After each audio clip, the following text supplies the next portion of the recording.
پھر دن ہوا پرانی رات کا، کرے سو شکر ہم خدا کی ذات کا، خدا کی ذات کا نیا پھر دن ہوا۔ آج کی آیت۔ یسوع نے اسے کہا، تو مجھے دیکھ کر ایمان لایا ہے، مبارک وہ ہیں جو بغیر دیکھے ایمان لائے۔ یوحنا 20:29 آیت۔ عزیزو، کسی بھی گھرانے میں جب بچہ پیدا ہوتا ہے اس کے نام رکھنے کا مرحلہ بڑا دلچسپ ہوتا ہے۔ ظاہری بات خواہش یہی ہوتی ہے ایسا نام ہو جس کا مطلب خوبصورت ہے۔ بعض اوقات بڑے نام کے ساتھ ایک پیارا سا چھوٹا سا نام بھی رکھا جاتا ہے، مثلاً پپو، گڈو، ببلو وغیرہ۔ کچھ نام بچے کی خصوصیات یا کسی واقعہ کی وجہ سے بھی رکھے جاتے ہیں۔ مثلاً بچہ نیلی آنکھوں والا ہو تو اسے بلو کے نام سے پکارا جاتا ہے، پر ہاں ایسے نام ایک دفعہ پڑ جائیں تو بعض اوقات ساری زندگی یہی چلتے رہتے ہیں۔ خیر، بچے کا نام رکھنا والدین کی اپنی چوائس ہے، پر ہاں اس بات کا خیال رہے کہ نام ایسا جو بچے کی شخصیت پر اچھا اثر ڈالے۔ عزیزو، یقیناً ہم سب کو یاد ہوگا کہ یسوع مسیح کی زمینی زندگی میں ان کے متعدد شاگرد تھے، مگر ان کے چنیدہ شاگردوں کی تعداد صرف 12 تھی جو ان کی زمینی خدمت میں ان کے ساتھ رہے۔ ان کے بعد رسول کا درجہ انہیں دیا گیا۔ یہ سب اگرچہ مختلف مزاج اور طبیعت کے تھے، مگر ان میں کچھ ایسی خصوصیات تھیں جنہوں نے شاگردوں کے منصب کو یکتا اور مثالی بنا دیا تھا۔ مثلاً وہ دن رات یسوع کے ساتھ رہتے۔ ان سب نے یسوع کے جی اٹھنے کے بعد اسے دیکھا۔ انہوں نے کلیسیا کے ایمان اور عقیدے کی بنیاد رکھی۔ ان کو معجزے کرنے کی بھی قدرت حاصل تھی۔ یہ سب سوائے یہودا اسکریوتی کے یسوع کے آسمان پر اٹھائے جاتے وقت بھی ساتھ ہی تھے، جن کو یسوع نے انجیل کی خوشخبری کی منادی کا حکم دیا اور جن کو فرشتوں نے تسلی دی اور کہا اسی طرح یسوع دوبارہ آئے گا۔ اور یہ سب ایک جماعت ہو کر بالا خانہ میں پاک روح کے نزول کا اکٹھا انتظار بھی کرتے رہے۔ عزیزو، ان سب کا یہ اتحاد مثالی شخصیت یسوع کی بدولت تھا۔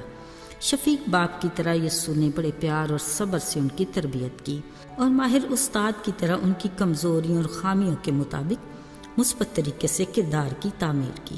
شمعون کو اس کی جوشیلی فطرت کے مطابق، یعقوب اور اس کا بھائی گرم مزاج اور غصے والے تھے، یسوع نے گرش کے بیٹے کہتے، مگر اس کے ساتھ انہیں ایسے مواقع فراہم کرتے تاکہ وہ اپنی اس عادت پر قابو پانا سیکھے۔ اسی طرح توما ایک شکی مزاج تھا جس کو ہر بات کے لیے دلیل چاہیے ہوتی۔ یسوع نے اس کے شک کا بھی کبھی منفی تاثر نہیں دیا۔ عزیزو، جب یہ خبریں پھیلنے لگیں کہ مسیح کی قبر خالی ہے تو شاگرد بالا خانہ میں جمع ہوئے۔ دروازہ بند کر کے وہ گھبرائے پریشان بیٹھے تھے کہ اچانک دروازے کھولے بغیر یسوع آ کر ان کے بیچ میں کھڑا ہوا۔ تب توما ان میں شامل نہیں تھا۔ ایک بار پھر یسوع اپنے شاگردوں پر ظاہر ہوئے اور انہیں برکت دی اور کہا، تمہاری سلامتی ہو۔ توما اس بار بھی سلامتی اور برکت سے محروم رہا۔ ایک بار اور جب یسوع نے ظاہر ہو کر اپنے شاگردوں کو اپنے ہاتھ پاؤں اور پسلی دکھا کر انہیں دعوت دی کہ مجھے چھو کر دیکھ لو، تو بھی توما نہ تھا۔ جب توما کو بتایا گیا تو اس نے اپنا مشہور شک بھرا جواب دیا کہ جب تک میں اس کے ہاتھوں میں میخوں کے سوراخ نہ دیکھ لوں اور ان سوراخوں میں اپنی انگلی نہ ڈال لوں اور اپنا ہاتھ اس کی پسلی میں نہ ڈالوں، ہرگز یقین نہ کروں گا۔ عزیزو، اگرچہ توما مایوس کن حد تک شکی تھا، مگر وہ چاہتا تھا کہ اسے قائل کیا جائے۔ اگرچہ دیگر شاگردوں نے بار بار یسوع کے جی اٹھنے اور انہیں دکھائی دینے کی تصدیق کی، یسوع توما کی شکی مزاج حقیقت سے بخوبی واقف تھا، اس لیے وہ اسے شک کو مضبوط قابلیت میں بدلنا چاہتا تھا۔ اگلے اتوار کے روز ایک بار پھر وہ سب بالا خانہ میں دروازہ بند کیے بیٹھے تھے کہ یسوع ان میں موجود ہوا اور کہا، تمہاری سلامتی ہو۔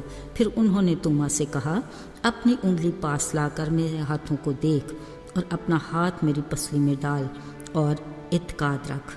یسوع کا یہ کہنا ہی تھا کہ توما پکار اٹھا، آئے میرے خداوند، آئے میرے خدا۔ یقیناً وہ گھٹنوں کے بل گر گیا تھا۔ اس نے اقرار میں تسلیم کیا کہ یسوع خدا ہے۔ یسوع نے توما سے کہا، دیکھ تو دیکھ کر ایمان لایا ہے، مبارک وہ ہے جو بغیر دیکھے ایمان لائے۔